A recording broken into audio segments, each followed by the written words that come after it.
Welcome to Art Ed Radio, the podcast for art teachers. This show is produced by the Art of Education, and I'm your host, Tim Bogatz.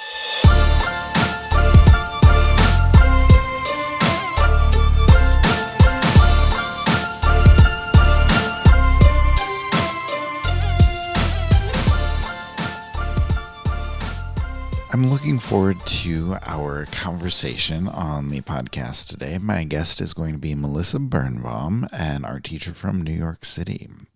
Melissa and I first connected over our repeated garden talk segments on the mailbag. She's someone who absolutely loved them, even though she lived in New York. She loves hearing the gardening talk. And so that was our first connection. So those of you that don't love garden talk on the monthly mailbags, I'm telling you, you're missing out. You're gonna have to come over to our side eventually. It's great talk. But the more I spoke with Melissa, the more she and I talked, the more we decided that we needed to do an episode together, and we wanted to talk about the idea of resilience. Now, obviously, resilience takes a lot of different forms in the art room, and Melissa has seen a lot of different things in her teaching career. She spent a lot of time in alternative spaces. She spent a lot of time designing her own curriculum and building classrooms where students are facing a lot of challenges outside of school, but still coming in and still creating art. So she and I are going to talk today about what it looks like to teach kids who come to you with no art background and how you help them see themselves as creative, see themselves as artists when they're convinced they are not. And I think most importantly, what their resilience, what that type of resiliency looks like in an art classroom. And there's a lot to get into, so let me welcome on Melissa now.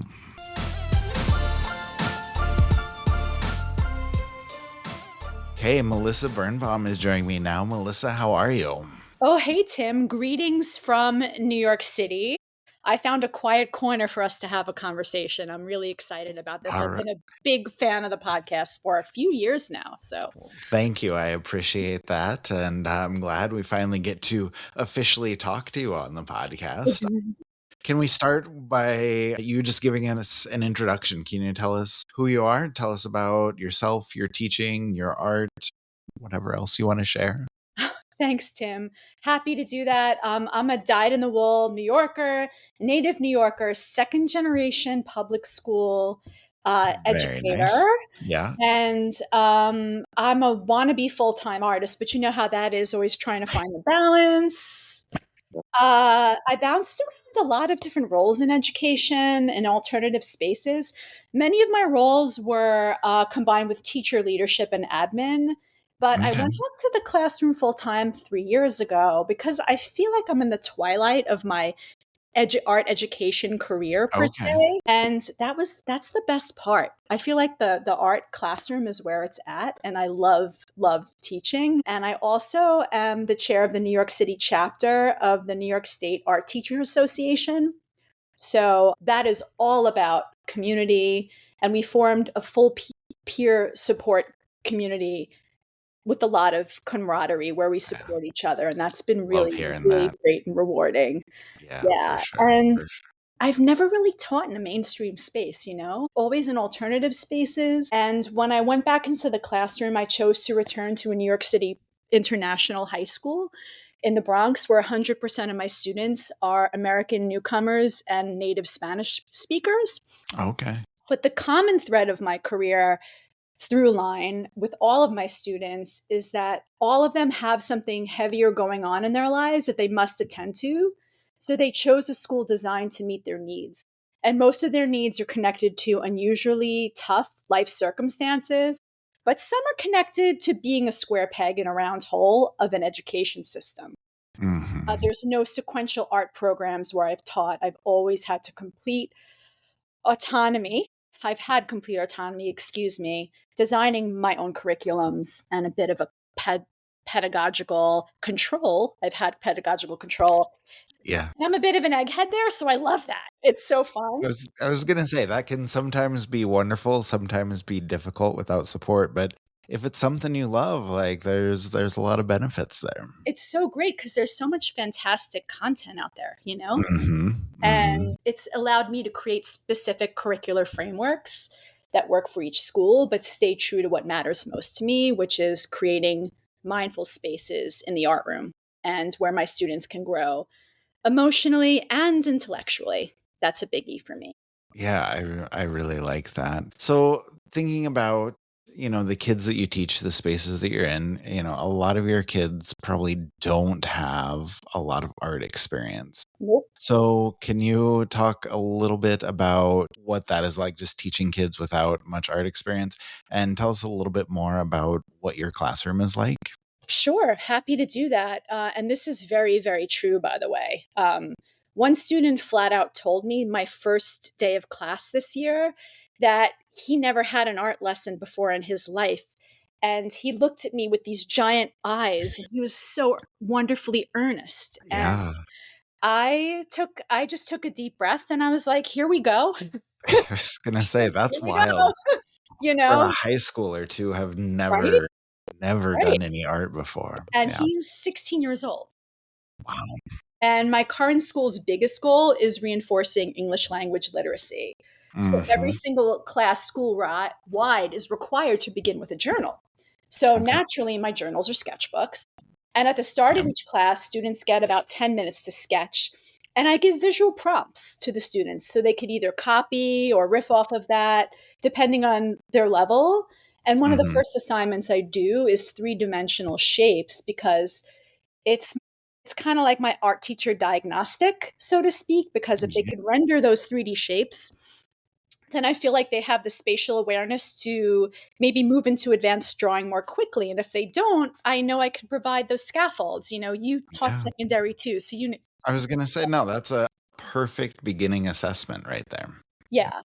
So I've had a handful of students who I've discovered are like these incredible drafts people, and I'm supporting them now. And for the ones that struggle, I scaffold like crazy. Each day I have the same written prompt. I ask my students how they're feeling, which is really important because I usually just get like one word, like happy, sad, más y menos.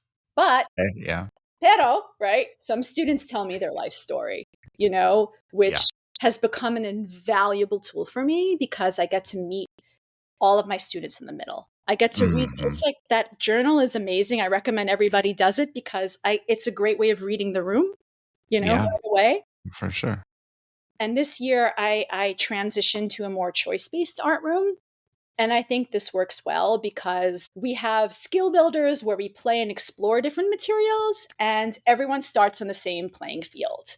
And because of the art background deficit that many of my students have, I may start out a skill builder like a middle school lesson versus a high school lesson, whereas they have the motor skills but lack the foundational experience. Yeah, that Uh, makes sense. and it's really funny because I have one student who has taken art before, and he's also wonderfully gifted, which is wonderful. It's always a Yeah. pleasure when you have those, but he's like, Miss, you know, I took this all in middle school. And I look at him with big eyes like, shh. Because what he doesn't know, obviously, is that there's that level of sophistication and like rapid fire, like leveling up. So, for Yeah. example, if we're doing cardboard sculpture, I'm doing a whole bunch of exercises and tools that are designed for older kids, like exacto blades and different ways that they're flanging. Or if we're doing perspective, I'm moving Hmm. quickly into 2 and 3 point perspective, but they're Yeah. starting out with here's the horizon line, here's the ruler, so we're scaffolding things. And I also learned that if I start with materials play, it's far less intimidating, and that's beautiful, Oh, like yeah. room, because there's no still life setup with a lamp behind it. I give them materials to explore their inner child. And often I could turn my back and see the most intricate, amazing little things happening beyond what I expect. And these little activities are designed for restoration, and they invite a low entry to a flow state. Okay. You know that glorious art room quiet when everyone's working at the same time, where you sit with your coffee mug on a desk and you just go, I was gonna say, so rare, but so appreciated when it does come. yeah. So that's the aspiration. And then after we play, we dive into projects that under a theme-based umbrella, where I often invite students to create projects solo or in groups. And because with multilingual learners, heterogeneous grouping is a huge thing at my school, Mm, because yeah. the higher skilled English speakers help the lower skilled ones, so everybody catches up. I let them at it and get some amazing stuff. And I currently have a cardboard wonderland in my classroom right now. So Okay. that's kind of fun. So Yeah, what for happens with sure. that? So no, I know that can always be a little hectic, a little chaotic when Yeah. you're doing that much with cardboard, but like kids love it. They can create such cool things that it really makes it a lot of fun. So, okay, so I want to ask you a little bit more about kids that haven't done a lot of art before. You know, a lot of us have kids that are coming in believing that they're not artists or thinking Mm. that they're not creative. And so I guess my question for you is like, where do you think that belief maybe comes from? And as a teacher, like, how do you help them start to see otherwise? How do you help them see that they are creative? They do have the ability to do art. Ugh, I know, Tim, that happens all the time. It's like, no, ugh. Like in my 20 plus years of experience, I still see Lowenfeld's model of artistic development. Like that graph Yeah. diagram and Yes. we had Yes. in my MAT program. Yep. Most teenagers, if they aren't named as artists after elementary school, they think they're lousy at it, which is no. The reality is they become inhibited and stop experimenting, which coincides with that painful part of adolescence. Hmm. They'd rather copy something so they don't mess up. And I Yeah. always Yep. introduce drawing as a learned skill. Everyone can gain more skill if they practice somewhat. For those paralyzed, I have my carbon paper for tracing so they could gain some success. And then the carbon paper eventually gets taken away if a student decides to keep at it. Okay. Yeah. Everybody needs little baby steps. Yeah. And another approach I take, especially with teens, is that everybody has taste. If they know what they like and what they don't like, that's a thing. And having an opinion and arranging things a certain way is a work of art into itself. Yeah. And they need to be able to feel that. And if they take care in expressing their tastes, then they are creating a mindful work of art. It's like putting thought into how you get dressed in the morning. If you look cool, then you can make cool art. And I There you love go. that, That's right? good. No, I like that a lot. Yeah, and I love refining students' taste with them. I often compliment students on their eye, how they put colors together, arrange things on a collage, choose background embellishments. We form that language together. And then if they're still interested, I hit them with more art theory and art history to help their taste evolve. Mm, So I have so many students in my room who I see would make such incredible designers, but they don't have a vernacular for that. So yeah. that's something that I try and promote. And I only have most of them for a year. So I think it's super important to move through drawing, painting, and sculpture. So they get exposed to a lot. Digital media, most students are familiar with. And because I only have them for 1 year, we can use that as a tool to express ideas versus learning that as a specific skill. I remember the intricacies of Adobe, and now with Canva, it's a lot more attainable. I like Yeah. the idea of going back to the hands, especially now. It's good for them. Oh, yeah, absolutely. And we actually just talked about this in the last mailbag episode or I guess the April mailbag episode. We were just talking about how easy it is to create now with Adobe, with Canva, and with all of these things. And you know, because it's become so easy, like we all are kind of gravitating back toward, hey, let's do this with our hands. Let's do this analog and see how it goes. And I think that's a good approach. But I love the idea of, just trying to expose kids to as much as you can, because if they haven't had art before and this is your only time with them, I know there's a lot of pressure to get in as much as you can, but the more you show to them, I think the more they can learn, and probably the more they're going to enjoy that. Exactly. Uh, So another thought kind of came to me while you were talking there about kids who haven't done this before. They're struggling to get started. It's difficult for them because they don't have the skill or they don't have the experience. And so they're, like you said, they're afraid of messing up. They don't want to mess up. So how do you normalize those mess ups, like those struggles, those failures? How do you normalize that so students don't interpret it as just a lack of ability or a lack of talent? I think I might have a little bit easier because I work with newcomers. Like it's easier if you have it right currently. If you haven't, excuse me, taken art before, it's Mm, easier than so. But I do have strategies. Even when I didn't, just work with newcomers, I let students just start over. If something isn't successful, I make them keep at it on their own okay. terms, of course. We don't throw it away. We try it again. Although I have fetched my fair share of projects out of the garbage. I've literally run across the classroom and like, no, beautiful, what are you doing? Or you threw it away. Oh my God. And I'll give them the material, like, try it again. But as a choice-based teacher, my assessment model is connected to effort. So that helps too. If a student struggles in my room, it shows me that they really care about what they're doing. And they aren't Yeah. just throwing anything together.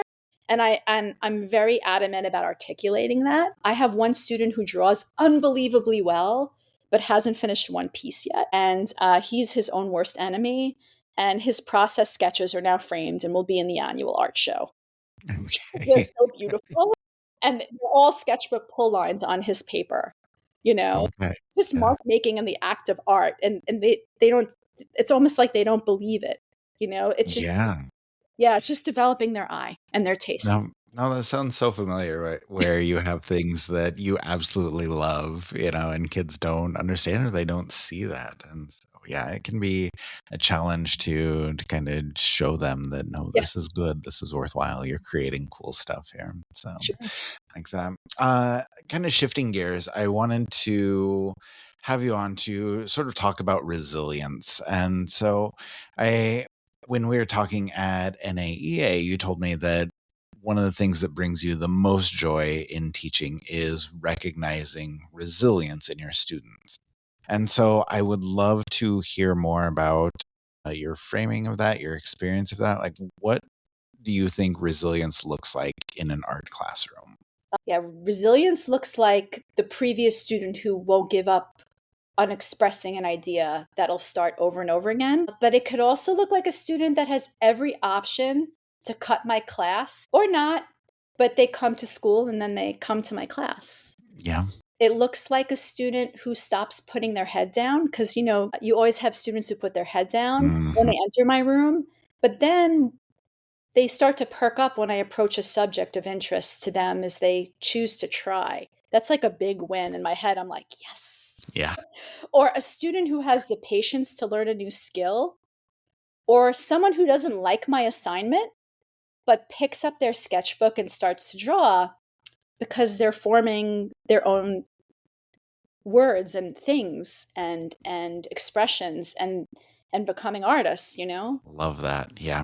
So when I first started teaching, I considered myself a failure if things weren't in order, and I think that's a very familiar feeling a lot of us have. If students weren't following my exact directions, that was even worse. But I learned over time that engagement looks different for each child, and the social emotional needs of my students 100% come first, Yeah. especially now in my current working environment.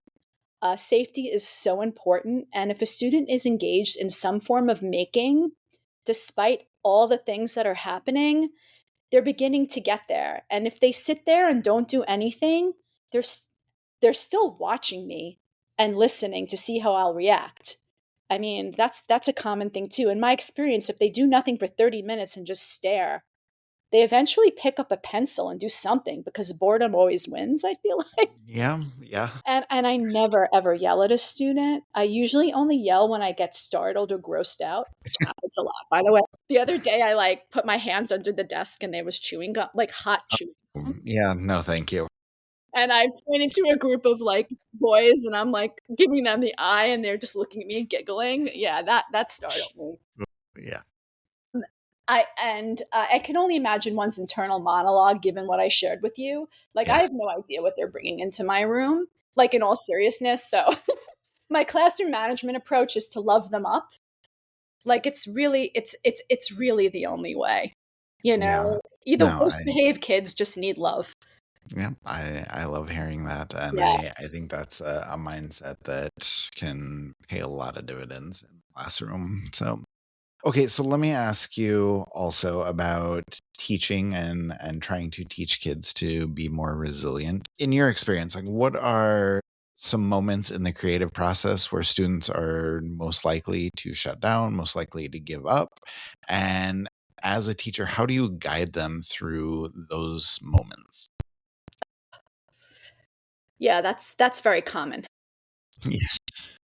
especially in high school with kids being, kind of insecure about a lot of Mhm. things. I studied IDEO's design thinking, PBL stuff in my own teacher training quite a bit, and where we have ideas and iterate them several times before the final project's perfected. And I built this into my curriculum, and it works well under the circumstances. Is after students play with materials in a choice-based room, I have students write me a formal proposal of what they would like to make. And then they do a rough sketch based on reference images. Many are quite ambitious and Okay. they attempt to execute them. And I think about 80% of those images, they cannot execute what they want to do. So it's almost designed into the approach. And it's super frustrating. And Yeah. for them, but they got to keep going. I correlate this to life choices. Like if we get stuck, we have to explore all these options. Yeah. Yeah. And how can we make this happen? Should we switch materials to see our ideas through? A painted background with marker drawings, for example? Should we work with pre generated images we can trace or duplicate? Should we modify our design to be less ambitious but have a similar idea? Do they just need more confidence coaching? That's a really big thing. Confidence coaching. I just named it, but it's very common in the art room. For example, like I'll bring over a piece of scrap paper or material that a student will put next to their project that they're working on so they could work out their problem on the side, whether it be color mixing, specific drawings, and they'll gain the confidence before they use that technique in their final piece. Yeah, that's some good advice. I like that a lot. And I don't know, I just appreciate all of those examples because there's so many different spots and so many different ways that we can help kids and kind of meet them where they are with their skill level or ideation, whatever. And I think if we can put more thought into that, then that can pay some benefits. And with that confidence coaching, as you called it, I think Yeah. that's really good. And then I also wanted to ask you because I think resiliency is a skill that we need as teachers as well. Mhm. And I you've told me before that you said that we're all taught resiliency through our own art teaching experiences. Mhm. And so I'd love to hear about your experiences. Like how have your placements, your classrooms, your students, how have they all shaped your own resilience over the years? Oh my goodness. Teaching has utterly humbled me. As it does to us all. My goodness. It's always going to throw a curveball based on the chemistry of the people in your room. Mhm. That changes every single day in my experience. What I love about this craft is that one day it's entirely different than another, and we're Yeah. constantly trying to improve. Much like I mentioned earlier, I learned if I get stuck, I have to explore options. I have to scrap, you know, what I was planning on doing that day, or if it's not working, we're modifying. And Mhm. the first year at my current job, Tim, like almost just flattened me. Yeah, even with all your experience, like, Yeah, still you can run into, yeah, those walls for yeah, sure. no, Miss Fancy Pants teacher with admin with all the facilitation skills and content background and two master's degrees is not fluent in the language that every single one of my children speaks Okay. in the classroom normally, right? So Yeah. that's gonna earn trace real quick. So I took the position. I'm like, but this is great because I could work on those skills, and like I kind of like that we're both learning together. Yeah. Uh, and my skills were so poor in the beginning, but they're getting a lot better now. And fast forward 3 years later, and I stuck with it, and I understand a lot more, and I'm totally hitting my stride. And my students make me a better person, and I think that's why I stay in the classroom. I I love that thought. And yeah, I think that that probably goes for all of us. Like your students are able to make you a better person. So I love hearing that, and I honestly I feel like that's a good spot for us to go out on. So Melissa, thank you so much for sharing your experiences, sharing your stories, sharing your wisdom from your years of teaching. Really enjoyed talking to you with all of this. Oh, Tim, I'm so happy to help out. This was great. Thank you. Thank you so much to Melissa for coming on. I really enjoyed all of that conversation today. And, I keep coming back to the idea that she said we just need to love them up, and it sounds simple, but honestly, it's one of the most effective things we can do as teachers. The other thing that's going to stick with me is the idea that resilience is not always loud or dramatic or glorifying the grind. Sometimes it just looks like a kid showing up, a kid picking up their pencil and doing their best, and how we encourage that with them. So, a lot of the stories Melissa tells, a lot of the advice she has is incredibly worthwhile. And so if those messages resonate with you, I would definitely encourage you to check out all the links in the show notes. We're diving in a little bit more to a lot of those ideas. We have some great resources from the Art of Education website on building student resilience and supporting English language learners and all sorts of other things. So big thank you to Melissa for coming on, talking about the importance of resiliency and showing us what that can look like in the art room.